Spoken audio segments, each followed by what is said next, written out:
जदि आप तंबाकू सेवन करते जो टॉक्सिक केमिकल्स थाए निकोटिन सहित जो कहली जो कार्सिनोजेन्स थाए आपणकर मुख गहर कैंसर आरंभ करी oral cancer mouth cancer gum cancer तंटीर throat cancer laryngeal cancer oesophageal cancer lung cancer stomach cancer colon cancer bladder cancer liver cancer पर्यंत भी तंबाकू मुख्य कारण कले भूल हेनी तेणु कहवा गले जेको शरीर जेकोसी अंगर कैंसर पे तंबाकू कि टबाको कौटना कौटी मुख्य दायी कहले कि भूल हेनी। विश्व तंबाकू वर्जन दिवस आज प्रत्येक वर्ष मे 31 तारिख रे आमे समस्ते पालन करूँ एवं गोटे विश्वस्तरीय यही दिन पालन करा जाए केमिति आमे टबाकू को नो कहबा कि आमे टबाकू को आमे वर्जन करबा।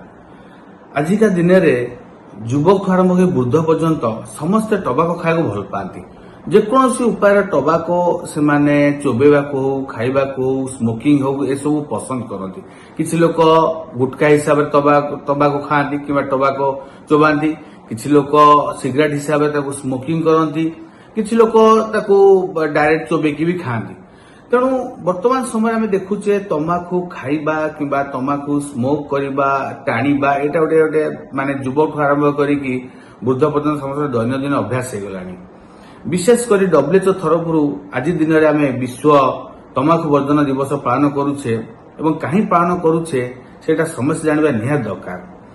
आम तंबाकू खाई दौचे टबाको खाई दौचे बहुत मजा लगुच खुशी लगुच माइंड फ्रेश लगुच पार्टी की भल लगुच कहीं तंबाकू टबाको गोटे केमिकल थाए जोटा आम निकोटिन बोली कही था। निकोटिन काम है से आम ब्रेन रे डोपामिन रिलीज कराए। डोपामिन नामक केमिकल टाकू से तैयारी करे। डोपामिन हूँ गोटे स्माइलिंग हार्मोन गोटे फ्रेश हार्मोन जोटा कि आम ब्रेन रे रिलीज हेले कि आम ब्रेन रे डोपामिन तैयारी हेले आम बहुत खुशी लगे प्लीजर हुए प्लीजर हार्मोन को खुशी लगे मजा लगे माइंड रिलैक्स लगे बॉडी एक्टिव लगे क्या गोटे स्टिमुलांट जो निकोटिन हूँ गोटे ब्रेन स्टिमुलांट केमिकल गोटे तो एक्टिव लगे काम करने इच्छा हुए बॉडी फ्रेश लगे तो से प्राय समस्त तंबाकू खाती।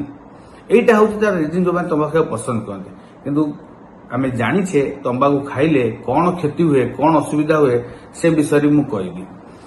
तंबाकू कि टबाको निकोटिन समेत बहुत किछि कार्सिनोजेन थाए टॉक्सिक केमिकल्स थाए जमती कि पॉलीसाइक्लिक एरोमेटिक हाइड्रोकार्बन्स एक्रोलिन नाइट्रोसामिन्स बहुत किछि कार्सिनोजेन्स थाए जोटा कि आम देहर जेकोसी कैंसर करिबारे गोटे मुख्य कारण कहले किछि भूल हेबनी।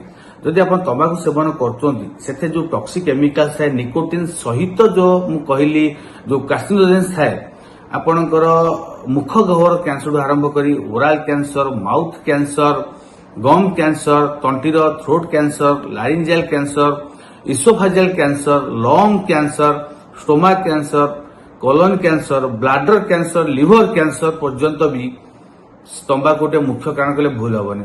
तेणु कहवा गले जेको शरीर जेकोसी अंगर कैंसर पे तंबाकू कि टबाको कौटना कौटी मुख्य दायी कहले कि भूल हेनी।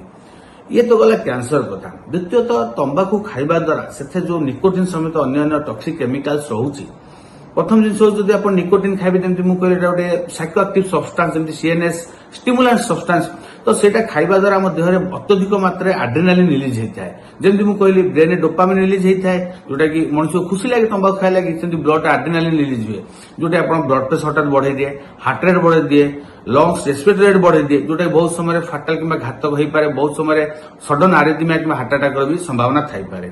ये तो गला गोटे एक्यूट अटैक ता सहित जदि आप दीर्घ दिन धरी तंबाकू सेवन करुछंती आपण देहरे निकोटिन कि अन्य जो केमिकल्स मात्रा बढ़ी चलती बहुत किसी रोग दायी होता है।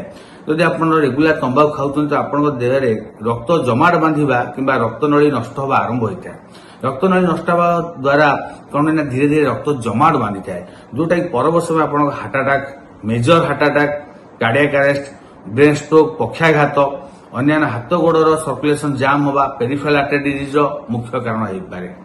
तेणु जेकोसी बॉडी गोटे भास्कुलर सिस्टम कि गोटे ब्लड वेसल डैमेज हो विभिन्न प्रकार गोटे घातक रोग भी हो पारे। लंग टाइम कैंसर खाइबा द्वारा आपनकर स्किन डैमेज हो पारे आखि उपरे प्रेशर पड़े आपन आखिरे कैटरेक्ट हो पारे ग्लोकोमा हो पारे माकुलर डिजेनेरेशन हो पारे पर समय विजन लॉस भी हो पारे। ଯଦି ଆପଣ ତମ୍ବାଖୁ ରେଗୁଲାର ଖାଉଛନ୍ତି ଆପଣ ବ୍ରେନ୍ ଉପରେ ବି ତାର କୁପ୍ରଭାବ ପଡିପାରେ। ବହୁତ କମ୍ ସମୟରୁ ବ୍ରେନ୍ ଡିଜେନେରେସନ ଆରମ୍ଭ ହୁଏ, ଯୋଉଟା ପରବର୍ତ୍ତୀ ସମୟରେ ଡିମେନ୍ସିଆ, ପାର୍କିନସନ୍ ଡିଜିଜ୍, ଅନ୍ୟାନ୍ୟ ନ୍ୟୁରୋ ଡିଜିଜ୍ର ବି ମୁଖ୍ୟ କାରଣ ହେଇପାରେ। ତେଣୁ ଯଦି ଆପଣ ତମ୍ବାଖୁ ଖାଉଛନ୍ତି, ମୁଖ୍ୟତଃ କହିବାକୁ ଗଲେ ଗୋଡଠୁ ଆରମ୍ଭ କରି ମସ୍ତିଷ୍କ ପର୍ଯ୍ୟନ୍ତ ଯେକୌଣସି ଅଙ୍ଗ ନଷ୍ଟ ହୋଇପାରେ। କ୍ୟାନ୍ସର ତ କ୍ୟାନ୍ସର ମୁଖ୍ୟ କାରଣ, କ୍ୟାନ୍ସର ସହିତ ଅନ୍ୟାନ୍ୟ ଅଙ୍ଗ ପ୍ରତ୍ୟଙ୍ଗ ବି ନଷ୍ଟ ହେବାର ବହୁତ ଆଶଙ୍କା ରହୁଛି। ତେଣୁ ସେଥିପାଇଁ ପ୍ରତ୍ୟେକ ବର୍ଷ ମେ 31 ତାରିଖ ଆମେ ବିଶ୍ୱ ତମ୍ବାଖୁ ବର୍ଜନ ଦିବସ ପାଳନ କରୁଛେ। କେବଳ ଗୋଟେ ଆହ୍ୱାନ ରହୁଛି ଯେ ଆଜିର ସମାଜରେ ଆଜିର ଯୁବପିଢିଙ୍କୁ କେମିତି ତମ୍ବାଖୁ ସେମାନେ ବର୍ଜନ କରିବେ। ଯେକୌଣସି ଉପାୟ ତମ୍ବାଖୁ ଚୋବେଇ ଖାଇକି ହୁଅନ୍ତୁ କିମ୍ବା ତାକୁ ସ୍ମୋକିଂ କରିକି ହୁଅନ୍ତୁ କି ଯୋଉ ଉପାୟରେ ଖାଉଛନ୍ତି, ତମ୍ବାଖୁ ବର୍ଜନ କରିବା। ଯେକୌଣସି ବି ଗୁଟଖା ହଉ, ସିଏ ଯେକୌଣସି କମ୍ପାନୀର ବି ଗୁଟଖା ହଉ, କିଛି ଲୋକ ଭାବନ୍ତି ଏଇଟା ଭଲ କମ୍ପାନୀର ଭଲ ଗୁଟଖା, ସେଇଟା ଖରାପ କମ୍ପାନୀର ଖରାପ ଗୁଟଖା, ଏଇଟା ଖାଇଲେ କିଛି ହବନି, ସେଇଟା ଖାଇଲେ ଅସୁବିଧା ହବ। ଆପଣ ଯାହା ବି ଦେଖୁଛନ୍ତି ସମସ୍ତ ପ୍ରକାର ତମ୍ବାଖୁ କିମ୍ବା ଟବାକୋ, ଯୋଉଟା ବି ଆପଣ ପୁଡିଆ କହୁଛନ୍ତି, ଗୁଟଖା ଖାଉଛନ୍ତି, ଯାହା ବି କହୁଛନ୍ତି, ସମସ୍ତ ଜିନିଷକୁ ବର୍ଜନ କରିବା ନିହାତି ଆବଶ୍ୟକ। ଯଦି ଯୁବକ ବୟସରେ ଆପଣ ତମ୍ବାଖୁ ଆରମ୍ଭ କରନ୍ତି, କଣ ହୁଏ, ତାର ଇମିଡିଏଟ୍ ଇଫେକ୍ଟ କଣ ହୁଏ ଏବଂ ଲଙ୍ଗ ଟର୍ମ ଇଫେକ୍ଟ କଣ ହୁଏ ଏବଂ କଣ କଣ କ୍ୟାନ୍ସର ହେଇପାରେ, ତା ସହିତ କେମିତି ଯୁବ ବୟସରୁ କମ୍ ବୟସରୁ କ୍ୟାନ୍ସର ହେବା ସହିତ ହାର୍ଟ ଆଟାକ୍, ବ୍ରେନ୍ ଷ୍ଟ୍ରୋକ୍ ଭଳିଆ ମରଣାତ୍ମକ କିମ୍ବା ଘାତକ ରୋଗ ଶିକାର ହେଇପାରନ୍ତି, ସେ ବିଷୟରେ ମୁଁ କହିଲି। ତେଣୁ ସମସ୍ତଙ୍କୁ ଅନୁରୋଧ, ଆଜିର ଏହି ବିଶ୍ୱ ତମ୍ବାଖୁ ଦିବସରେ ଆମେ ପ୍ରତିଜ୍ଞା କରିବା, ସମସ୍ତେ ତମ୍ବାଖୁ ବର୍ଜନ କରିବା। କେମିତି ଆମ ସମାଜକୁ ସୁସ୍ଥ ରଖିବା, ଆମ ଦେଶକୁ ସୁସ୍ଥ ରଖିବା, ତା ପାଇଁ ପ୍ରଥମେ ଆମେ ନିଜେ ବ୍ୟକ୍ତିଗତ ସ୍ତରରେ ସୁସ୍ଥ ହେବା ନିହାତି ଆବଶ୍ୟକ।